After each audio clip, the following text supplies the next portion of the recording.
Oh, good afternoon, everyone. Scott Henderson, shooter. Of course, at the end of our presentation, please do review our disclosures. Now, today I want to do something just a tad bit different. All right, I want to jump and I want to talk about market cycles just for a second. You know, where we are, what history says, how to participate probably is the best question. So, we want to take a peek at the global macro backdrop, historical drawdowns, and major U.S. bull markets, strategy trade-offs, pluses, minuses, as I call it, and the current cycle framework. Now, first, before we jump into this, the pretext is the U.S. dollar JPY and, the yen, specifically the yen carry trade. And I think the main question or inquiring minds want to know, is this wave one or is this wave? Honestly, it's not clear yet. So it's a little challenging. What we do see in the current count is that potentially we're going to have a retrace, maybe back to the 138 level, etc., before we head higher. But I'd like to drill down even lower than this. Let's come down to the daily. I want you to visually see what actually occurred around the Fed intervention with that FIMA window to help offset the yen's rise. So, obviously we had some higher levels as far as volume, whether that's distorted or not based on the source of data, but we had a substantial drawdown based on that intervention. So let's talk about what could end this bull market that we're in. And I still view it as we're in a bear market. We could have earnings break. Doesn't look like earnings going to break with 16.7% average increase this season. It doesn't really look like we're going to get a recession. Jobs aren't bad enough. I mean, jobs are getting worse, but we have a long way to go. Policy, liquidity issues, yeah, maybe. And then mass exodus of stock. Now, that is where my premise comes back to the yen carry trade. Because if the yen pushes above the 167.70 level, I would suspect that we have a substantial chunk of the yen carry trade that unwinds. Now, let's just look at the secular backdrop here. Okay, we're not in a bear market. We're not early. That's one of the most important things, by the way. It's not 1099 yet. So the current cycle is bull. Basically, has been there since October of 22. Our last real major pullback until August of 2026. And only time will tell. We're done now, or we're going to continue for the foreseeable future and multiple quarters, because I think it's one or the other. Either we're running into a top now, or we're going to have this massive push due to the capex and funding related to AI. So where are we in the bull market? Well, we're in what's referred to as the mature state. So there's not a lot of upside. Maybe 7,700, maybe 8,000. I mean, we might get there. We really don't have the chance of 100% gain from trough to peak here because we're in that mature status. And on top of that, we have both short-term and 20-year treasuries pushing at all-time highs, which should be a headwind. So we're not early. We're not middle expansion. Could be, well, actually, let me rephrase it. We could still be in expansion if all of the capex materializes and we get like 3x capex from here. So what we've already know is coming in at doubles or triples. If that's the case, that might be a different story. All right, now let's look at central banks and country bonds. And I'm going to draw a line here. I want to look at China. China is about 0.5% inflation. They have the least amount of treasuries they've ever held, right? 7.3% or whatever it is. And they have their largest holdings of gold. Now, granted, the internal growth in their market, real estate's a mess, but they do not have the debt the rest of the world has. Right now, we're paying 4.6%, which, by the way, it's projected to get to 7%, right? So there's going to be a lot of pain between where we are now and that 7.5%. Germany is paying 3%. India is paying roughly 5%. UK is paying 6.8% already. Notice how high the UK is. Now, I just like to throw Turkey out there. We do have some high inflation that's there, Turkey and Brazil, and then Argentina is really high. But even Mexico is paying 9%. South Korea is paying 3.6%. And my whole point here is whether it be Italy or France, there really is no one except for China who's getting a free ride with it. All right, now this is the main backdrop that I want to get. The time to recover in said market. So we have a draw. I have a minor Black Monday. we had a recovery period of 1.7 to 2 years. It was a 33% drawdown. To the other extremes, look at the Great Depression. It took us 25 years to recover and 86%, right? Now, I like to compare the Great Recession because that was what I personally experienced, but it was so specific it didn't even hit the map of the top 10 events. It was surprising because we didn't have it was a slow grind. We didn't have this mass drawdown. But in light, most pullbacks happen between 5 and 10%. We get some corrections at 10 to 20. Now, let me jump back. I want to go back to the USJPY chart, and I want to go up and I want to pull up a weekly version of this, give you a little more of a visual, a little more time, scrunch it down a little, make it visually the structure here, because it's very important we understand where we are, okay? So we're roughly at 158, where the intervention came in, right, was roughly at 167.68. So that's where they started to panic. That is where Japan basically sold half of its $2.5 trillion in treasury. Half. They had like 2.36 or whatever it was.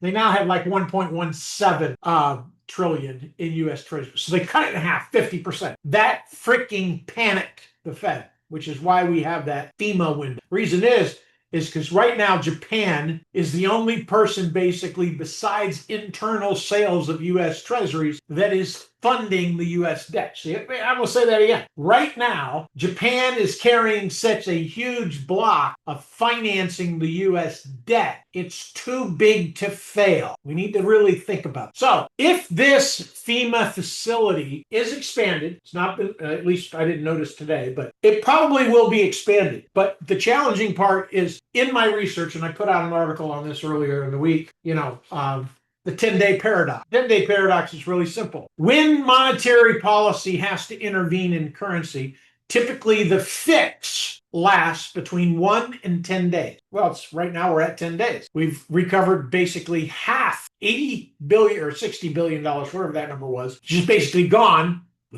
Basically, they took dollars, converted it to yen, and they threw it into the yen currency itself to create some liquidity. And so I think what we're seeing too at the same time is a dollar short. May or may not be the main driver of the catalyst here. I can't tell yet, but my point is Japan has already raised a half 50 basis points for the first time in 40 years, I think. So ultimately, panic already set in. They sold half their treasuries. They're now actively intervening with cooperation of the Fed. So it's my belief that a quarter basis point hike or 50 basis point hike will do nothing. It'll blow right through the market. They'll get no response. In fact, it's my belief that they're going to have to raise 100 basis. Now, the concern that I have here is that's not the only thing they do. They are in such a bad situation right now as far as Japanese citizens holding their assets. They have to take very drastic measures, and the only thing they can do is unwind the yen carry. Now that is going to cause me to shift to what recently happened in South Korea and Taiwan as far as brown. I realize the United States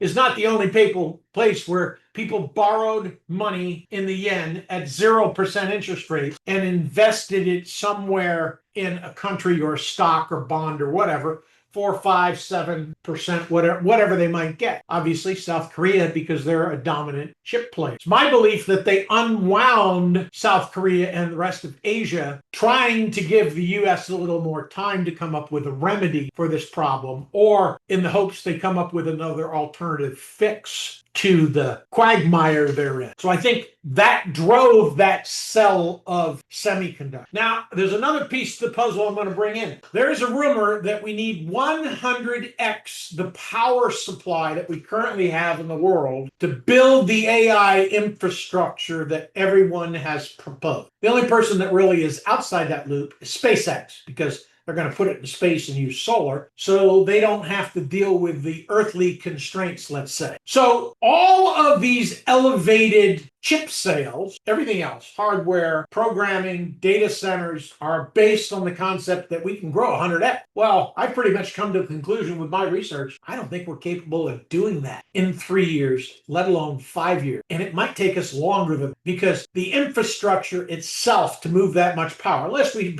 build small nukes at each data center, which, I mean, is doable, right? Then we're still looking at a 3 to 5 year window.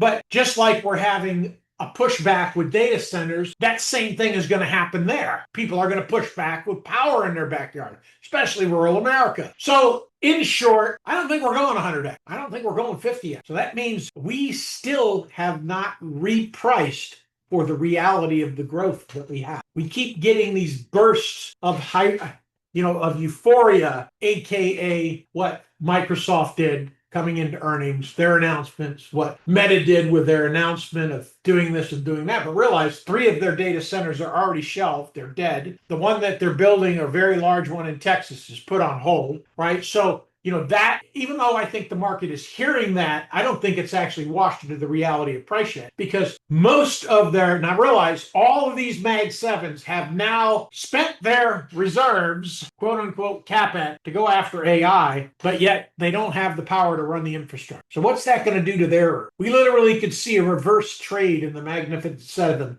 all at once the reality comes back. Well, wait a second, we just spent all of our money, but we're not going to have profits for 10 years. What's the market going to do? Well, so back to the yen carry trade. See, I think the pressure comes in from the yen carry trade, and people are going to get pickier because some of that has to unwind. I actually think the Fed effort is to try and manifest an orderly decline in the yen carry trade. So they recognize that they have to sacrifice something versus bonds, because really that's what it comes down to. Are we going to sacrifice U.S. bonds, or are we going to sacrifice U.S. equities? I don't think there's a choice to do both. I think it's just wait until something pops. Well, I'm not really necessarily excited about that concept. So I don't think Japan, when they're forced to pull this trigger, only does a 50 to 100 basis point hike. I think they sell half of the treasury. And to be candid, their situation is dire enough. Let's think about this. If you knew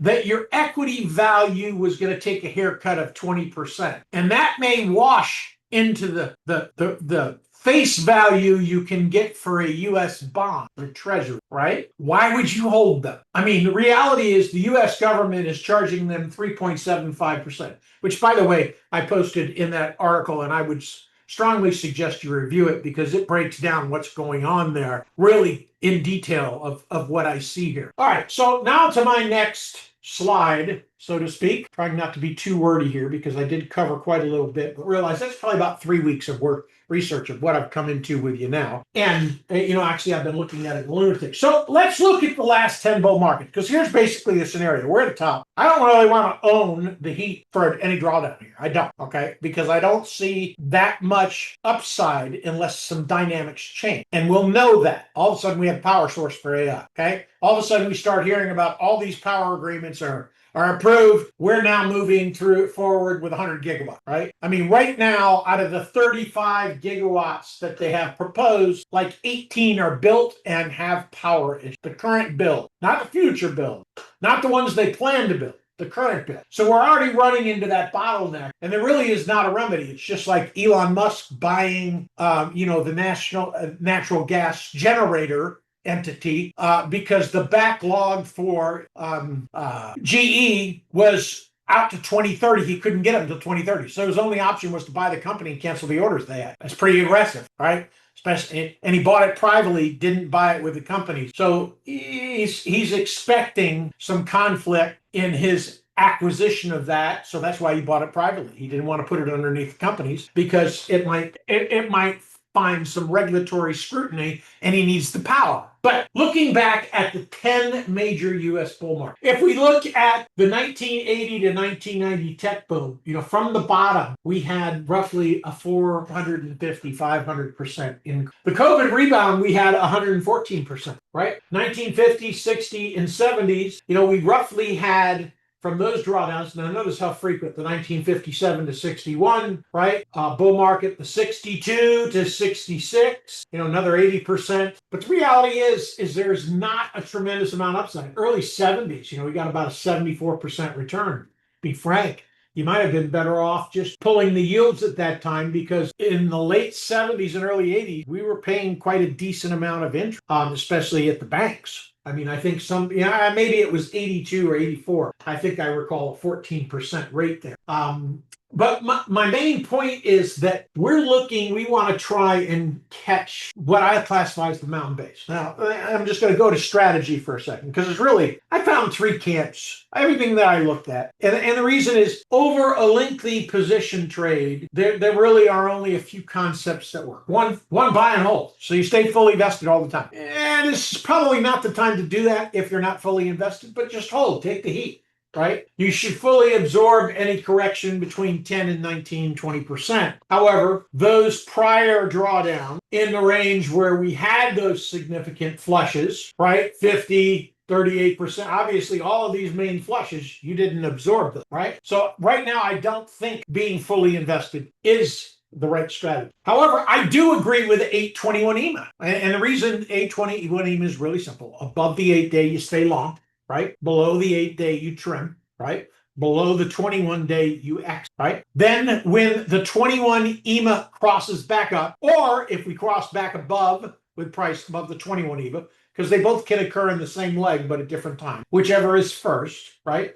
And use that to manage your position. This often captures about 60 to 90%, but it fully avoids the drawdown numbers that are equal here. So I think it's, are you going to sleep standing up or are you going to be able to sleep comfortably today? I think the 21-day, the 8 and 21 EMA give you that. Now, as far as a mountain base, it's very specific. And I'm going to just switch to Bitcoin here for a second. And then I'm going to get back to my charts because I'm like way behind. I apologize for being so long, but this I think needed to be done because it's a complex issue. And I think each of us need to understand where we are. And so let's go to Bitcoin. I want to go out to a monthly chart. So I'm talking here about what's classified, or I call it a valid mountain base. So we have a point in price where we develop this flat. We have a confirmed low and then a divergence. In this scenario, we have our confirmed low here and a divergence. So that's a valid mountain. Basically, what it tells us is that we know a motive wave, which is either an impulse wave, leading diagonal, or ending diagonal. We have three outcomes, clear.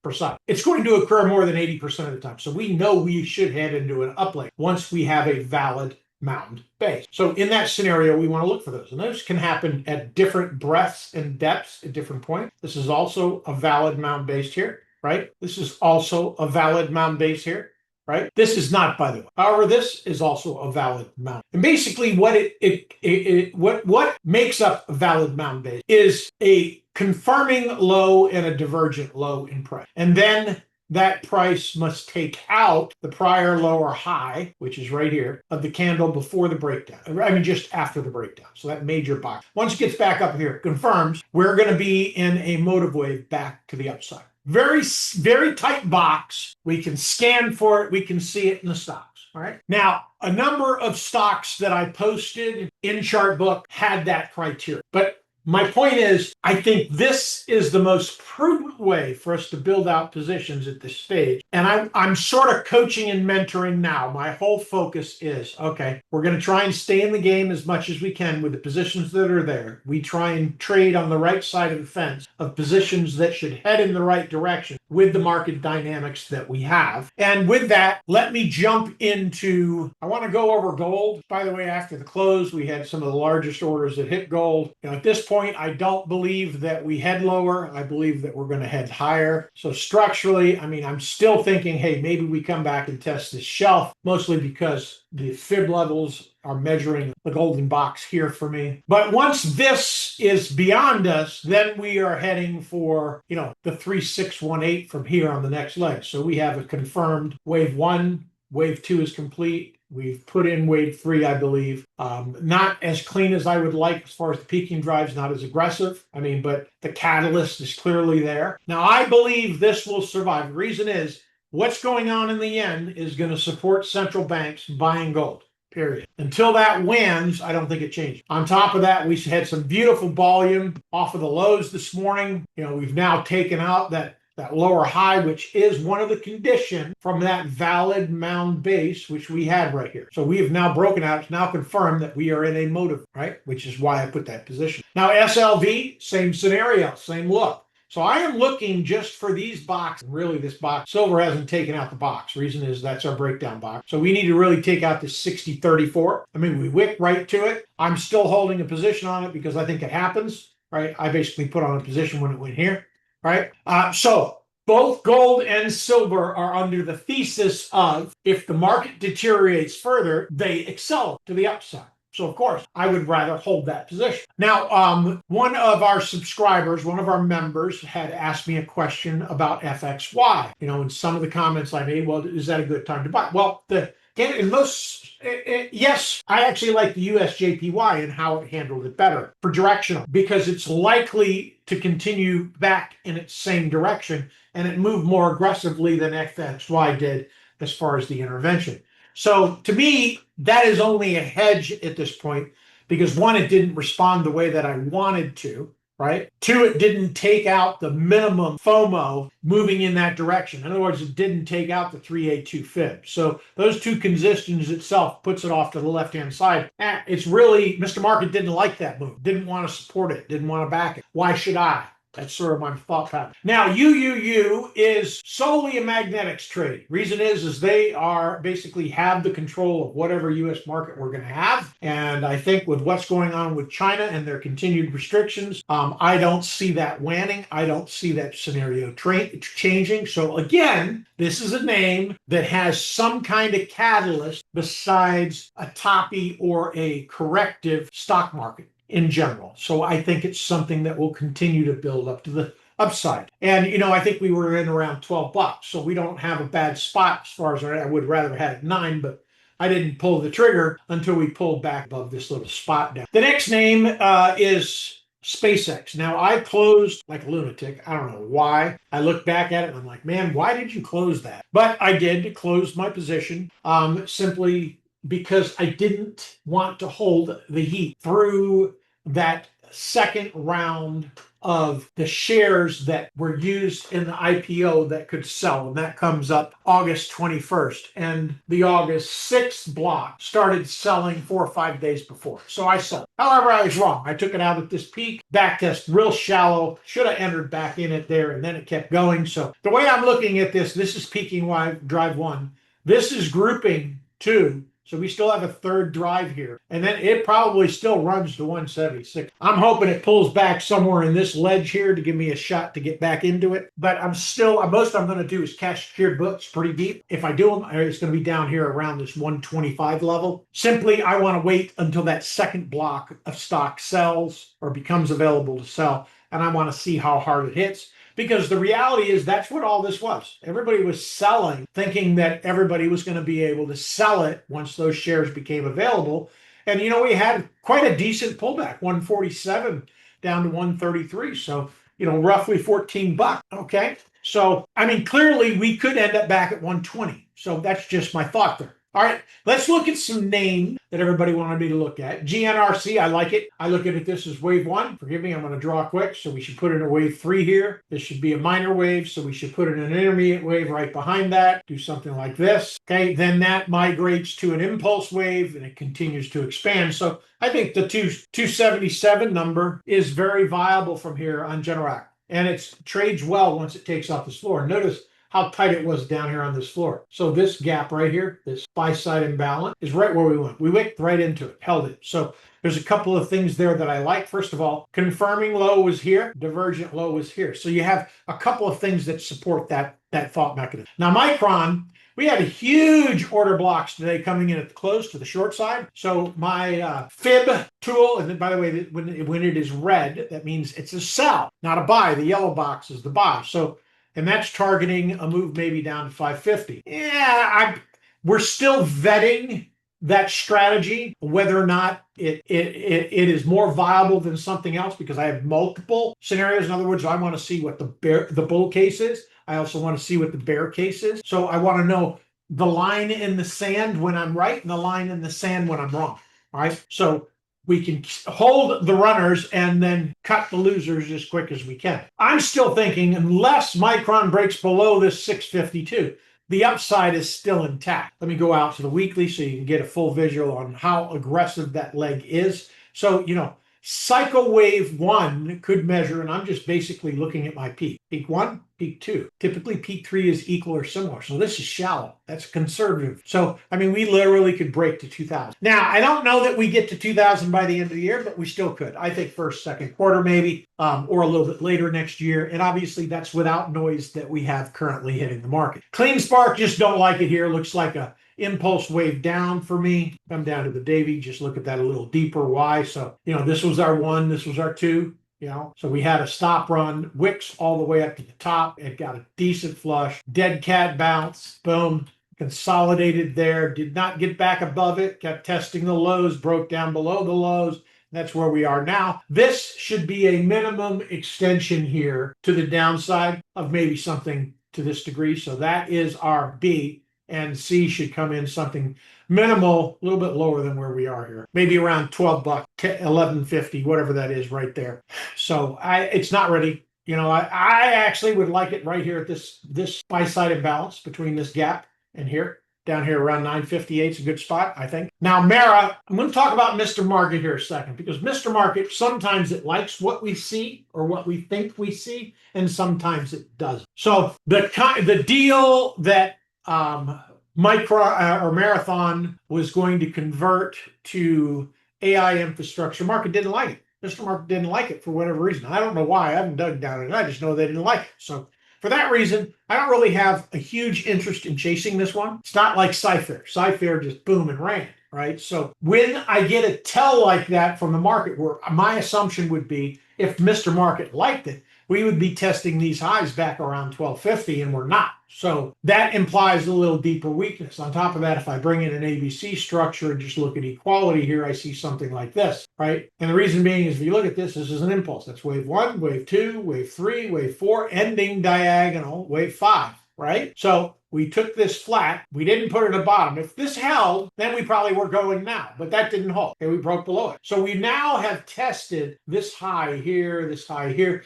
We've broken in with the body of the candle into this other zone. Let me go out to the monthly just to give you a visual of where the heck it is. Maybe I have to go to the weekly to see that. So this is that buy-side imbalance that I have noted. That's a very important spot. If this breaks, we've got nothing till down here, which is pretty broad box, by the way, for that deep of a move. So, likelihood is that we would flush right into that, right?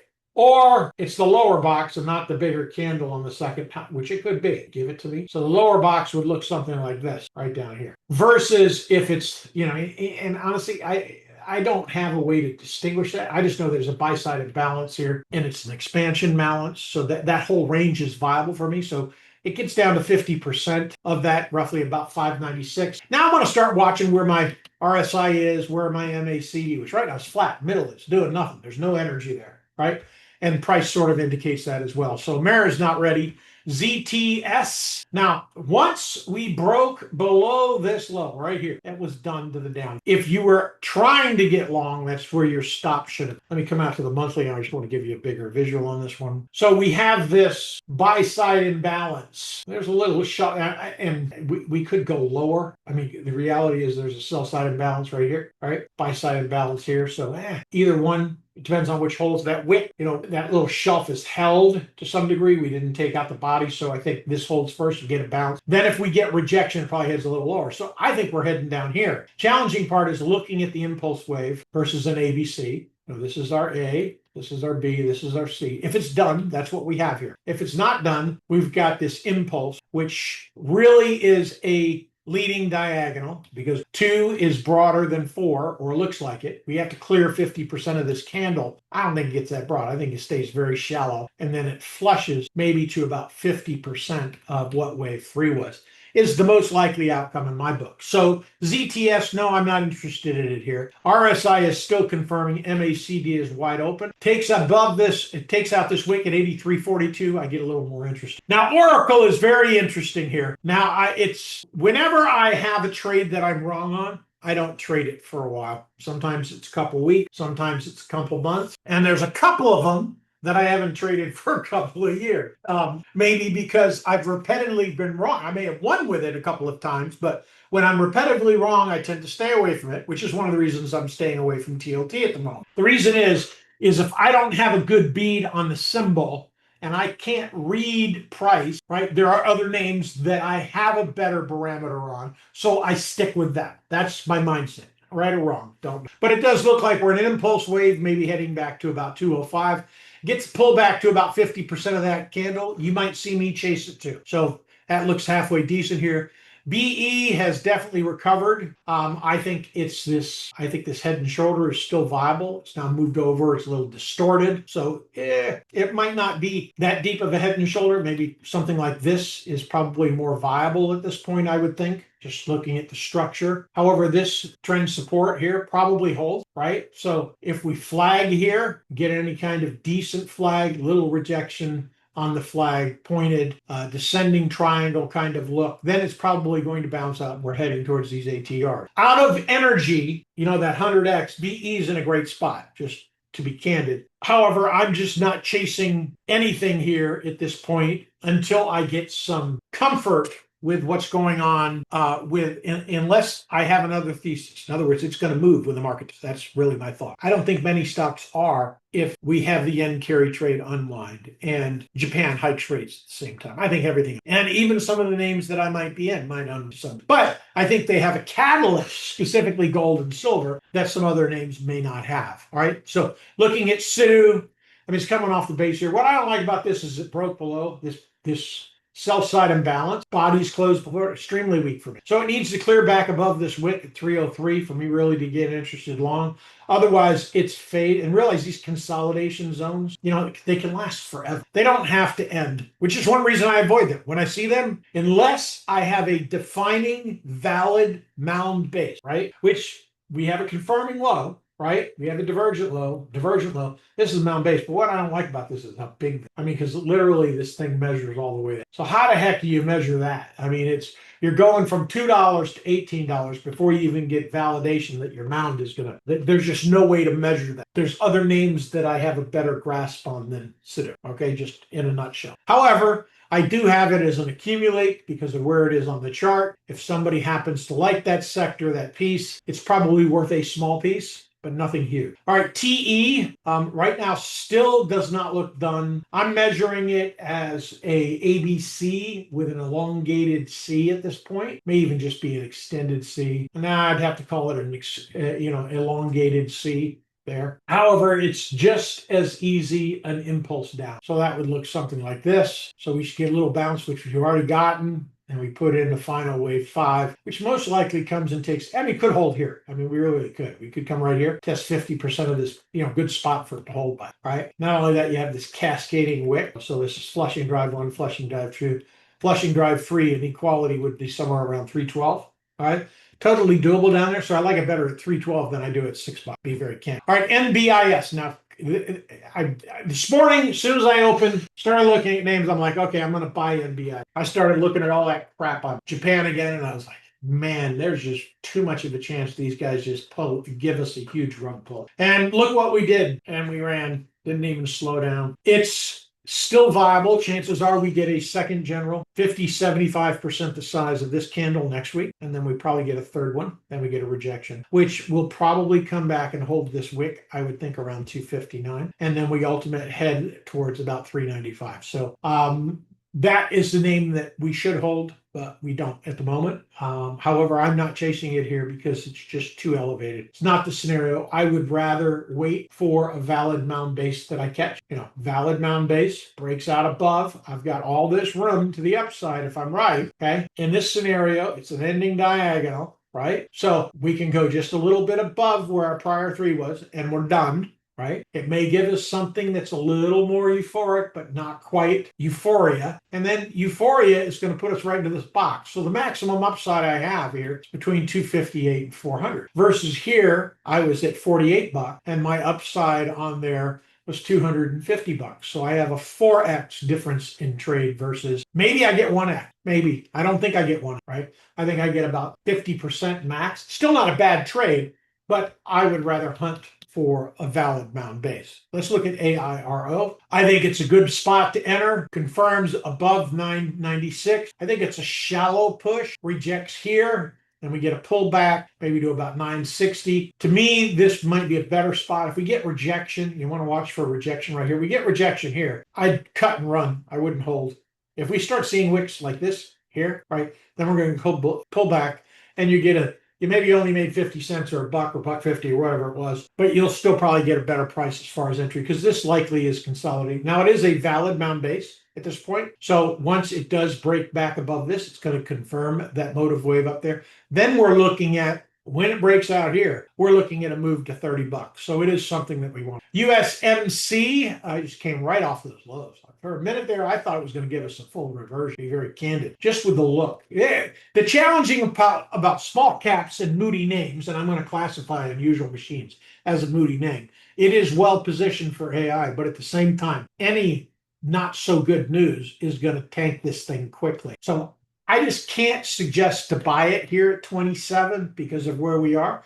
We get a pullback and this shelf holds at 22. Yeah, maybe I get interested back inside the golden box. All right, let me jump back to our major markets because I switched. All right, looking at the dollar, a headwind in equities. It is bearish, right? I don't see that changing for the foreseeable future. This basically held what was trend support. As far as this number, it was a little shallow, so it is much more euphoric to the upside. Also happens to support the direction that we're currently going with the FIMA, or FIMA, F-I-M-A, yen finance facility.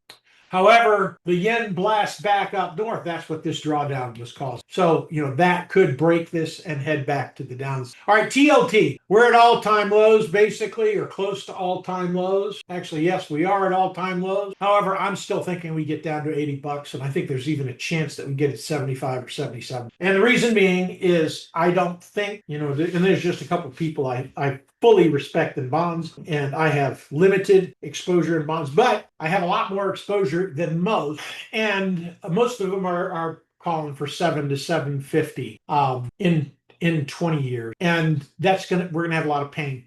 And that's going to flow right into TL. So that's going to squeeze this lower to all-time lows. And the ultimate target now that I'm measuring off of this peak, this trough, and this peak is back down here at 77. All right, let's look at the S&P. We're on this breakout mode.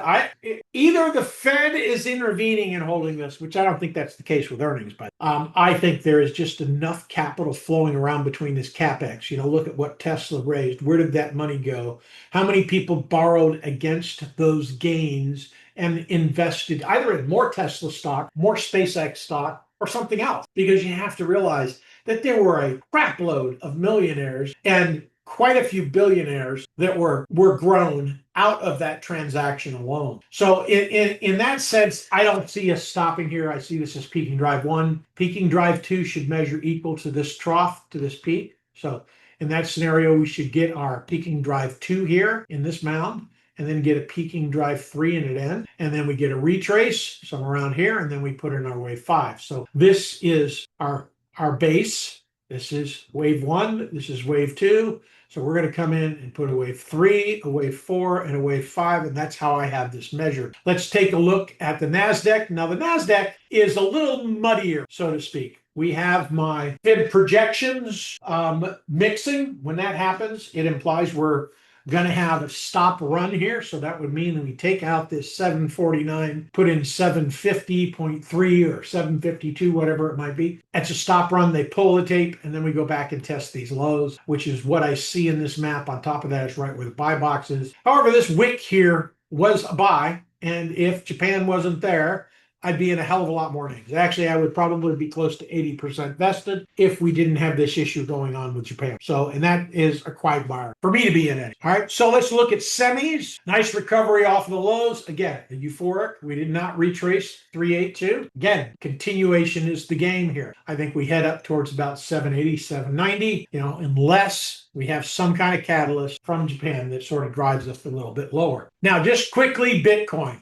I think Bitcoin's in serious trouble because I heard rumors earlier today that the SEC is going to take a vote on the Clarity Act or something similar to the Clarity Act because Clarity Act didn't get passed. So again, we're going to have regulators come in and try and regulate crypto. Well, The last time we did that, it didn't work out. So be mindful about chasing anything in crypto. And if I held crypto until that clarity comes out from the SEC or Washington passes something, I think there's a lot of risk on the table. And I don't see that there's any reason that we should keep that risk on the table at this point until that air clears. That's my 2 cents. All right. So, well, great trading, folks. That's what I have for today. Until next time.